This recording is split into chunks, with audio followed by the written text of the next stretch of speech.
Welcome to Barangay Igbak, Buhi, Camarines Sur mga gala. Piplex lang natin itong kanilang Bongo River. Ito yung bubukalan sa inyo pagdating nyo ng Barangay Igbak. Kung papunta kayo ng Igbak Falls o kaya sa Bella Mesa Leisure Farm Resort mga kagala. Medyo marami na dito na mga develop na pwede nyo puntahan. Pero dito sa Bongo River, itong piniplex natin dito sa video, free lang to mga gala, wala itong bayad. Pwede kayo dito maligo, basta wag kayong magkakalat yung mga dumi nyo. Ipunin nyo, dalhin nyo, pagbalik nyo.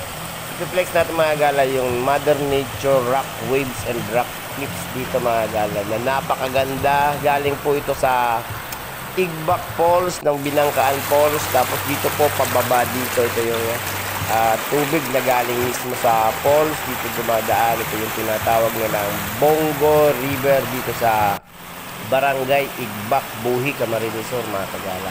Free lang po, uulitin ko, free lang po dito pag pumunta kayo, basta wag kayong magkakalat mga kagala. Ipiplex natin yung mga bago dito na mga kakabukas lang na resort kasi galing na kami dito ng mga nakaraang buwan.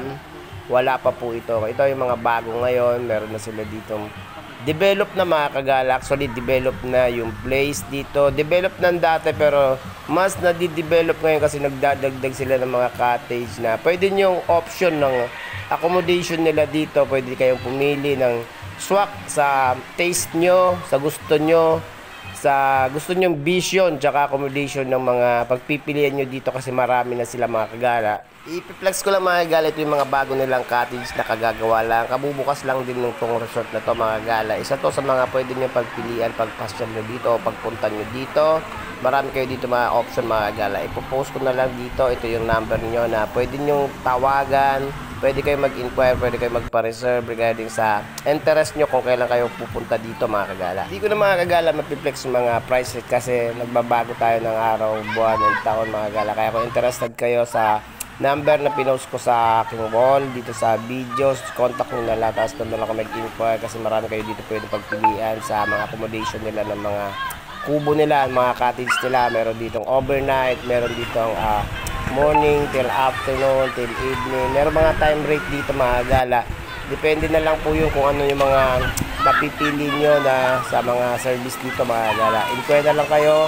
Kaya pwede naman kayong mag-walk-in na lang dito. Kaya, pero mas maigi mga gala, tawagan nyo para meron kayong idea bago kayo pumunta dito mga gala. Ipiplex ko na mga gala dito sa videos na ginawa ko para magkaroon kayo ng idea sa mga expected nyo na makikita pagpunta dito. Tapos mga cottage rin na pwede nyo pagpilian para magkaroon kayo ng idea pagpunta nyo dito. Pero regarding sa mga schedule nyo, kung meron kayong mga schedule dito, mas maigi mga kagala. Katulad ng sinabi ko, tumawag kayo, mag-inquire kayo mga gala kasi hindi natin alam kung fully book sila, kung puno sila, para sigurado kayo, lalo na kung medyo malayo kayo, sisiguraduhin nyo mga kagala na bakante, meron talagang space para sa inyo para hindi masayang yung time nyo, magkaroon kayo ng secure na schedule mga gala. Yun ang may advice ko dito kasi syempre di natin alam, laging puno dito mga gala, marami mga pumupunta. Mas maigi tumawag kayo, magpa-reserve kayo para sigurado yung lakad nyo makagala. Ipiplex ko lang mga gala by situation to. Kung magwo-walk-in kayo dito na hindi naman kayo mag-accommodate sa mga cottage, pwede kayong dumiretso dito. Dito kayo mismo magdala kayo ng mga kailangan nyo kasi libre lang naman dito sa Bongo. Yung sinasabi ko dito, yung piniplex natin dito. Kung mag-accommodate kayo ng mga cottage, yun yung time na pwede kayong tumawag for reservation. Pero kung walk-in na gusto nyo lang maligo, gusto nyo lang mag-chill, pwede kayo dumiretso na dito mga kagala kasi free lang dito sa Bongo River mga kagala.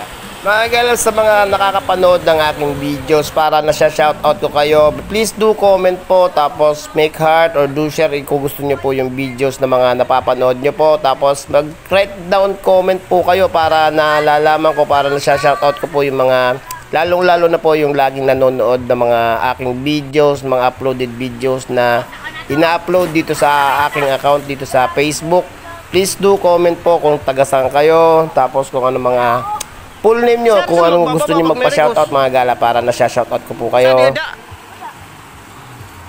Shoutout bro. Shoutout sa tour guide. Ano ang ngaran mo? Ano? Joshua ano? Ano? Shoutout kay Joshua Corporal. Back to work na tayo mga gala. Shoutout ko rin si Idol Jenny, si Idol. Jenny Dinega, Joven, Inay, Janet TV. Shoutout po, pakisuporta na rin po siya. Lagi ko po siya kasama sa mga adventure ko, sa team namin sa adventure na mga ginagalaan namin mga gala. Lagi ko siya kasama. Pakisupport na rin po, pakivisit na rin po yung account niya sa Facebook niya. Ito mga gala, ito yung meron din silang mga room dito. Isa to sa mga accommodation for overnight, lalo na kung mga nagpaplano kayo mga kagala na pumunta ng Igbac Falls or Binangkaan Falls. Isa to sa mga option nyo na pwede nyo pagpilian. Kung gusto nyo mag-overnight, kung gusto nyo medyo komportable kayo, kung malayo kayong lugar mga gala, maganda to kasi may enjoy na yung lugar dito. Tapos makakapagpahinga kayo ng maayos, pwede kayong pumunta doon. Pwede nyo itong gamitin bago kayo pumunta o pagkatapos nyo pumunta kung gusto nyo dito magstay dito sa may Bongo River. Isa to sa mga option mga gala na re-recommend ko sa inyo na pwedeng gamitin nyo for overnight mga kagala. Ilaw dito mga kagala sa gabi, tapos meron dito lutuan, may kwarto, may parang veranda, may terrace, may pwede kayo mag-bonfire, may parang rock tables and chairs sa baba kasi double deck siya mga kagala. Perfect na perfect mga kagala, suit na suit to sa mga mag-o-overnight yung mga pupunta ng Binangkaan Falls o kaya bibisita dito. Isa lang to sa mga rine-recommend ko kasi ako mismo nakakita tsaka alam ko na suit to mga kagala. Yun lang, plineflex ko lang mga kagala. Sana nakapagbigay ako ng informasyon dito sa may Bongo River, dito sa mga accommodation sa resort nila.